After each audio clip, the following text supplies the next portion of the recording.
So I just wanted to reply to this comment that I saw on Butch Ware's post about an announcement coming soon for a Green Party candidate for Congress, which is super exciting. I don't even know. I'm making my guesses.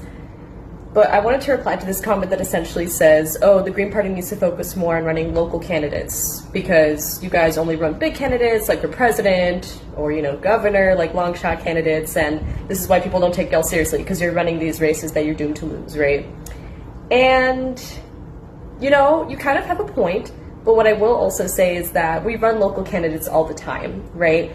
The Green Party is structured as 50, well, not exactly 50, some states don't even have a Green Party, but a lot of people think that the Green Party is like this huge corporate structure, like the Democrats, the Republicans. That's not the case, right? It's a decentralized party, state by state. Each party has a very different flavor of what the Greens are like. So the California Greens are very different from the New York Greens, they're very different from the Massachusetts Greens, right? And each state party is then broken down into county level parties.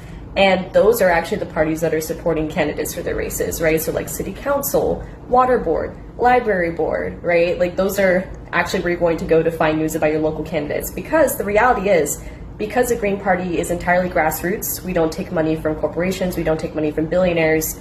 A lot of state parties are struggling to, even maintain operations. It's true, a lot of Greens don't want to talk about it, but I think they just don't really want to show like, oh, perhaps we're not all put together, but that isn't the case, right? Every Green volunteer that I've met is super dedicated and hardworking. The problem is that when you don't have money, it's really, really hard to convince people to, donate their time to do the work that maybe fully paid staffers would be doing in the Republican and Democratic parties, right? So it's entirely volunteer run. A lot of people have lost faith in the idea that third parties can even win, and that's kind of part of the problem, right? Because of propaganda that's been pushed by the corporate parties like the spoiler effect. And so the Green Party in particular lost a lot of people to the Obama coalition in 2008, and we never have been able to get our membership levels back to the same sort of era. But that's actually changing. A lot of young people like myself have been joining in the past few years.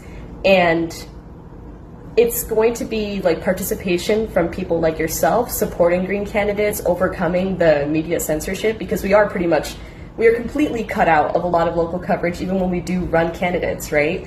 And because we don't take corporate money, it really limits the amount of reach that we have, right? We can't buy ads on social media as much as, the next Democrat candidate or the other Republican candidate. So there's a lot of censorship. Our state parties are struggling. We need people to join and volunteer their time. And the fact of the matter is, if you do the research and you find that there isn't a local candidate in your area, you should run. Or if you can't run, you should join the party and help develop the local parties so people can run, right? If you vibe with our values and you think that this country should be a multi-party democracy that has more options beyond the Democrats and the Republicans, we need you. We need you to join. And if you can't join, you're like, I don't have time for that, I'm tired, I'm exhausted, we get it.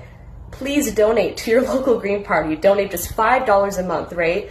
If everybody that believed in green ideas was registered Greens just donated $5 a month, it would absolutely change the scope of this party, right? Because we would actually be able to pay for a lot of the things that we need. We would actually be able to pay people to make Green Party organizing their full-time job instead of doing it on top of the one or two other jobs that they're doing to pay their mortgage and their rent and take care of their kids, right? So please, if there isn't a local candidate that you can support and that you can help amplify to overcome the media censorship, join your local party. And if you can't do that, please, please, please look up your state Green Party if you have one. Most states do. If you live in Rhode Island, there isn't a Green Party, and I think that might be the case for a couple other states. But in California has a Green Party. Please donate $5 a month. Look for your county Green Party. We're the San Francisco Green Party. Please go to our website and donate $5 a month. That's all it takes. So that is my rant. Essentially, you're right, but you should also be helping us out and helping us to grow. And we do have the momentum behind that, but you can be part of continuing to build that momentum and actually making sure that third party politics have a chance in this country. Thanks.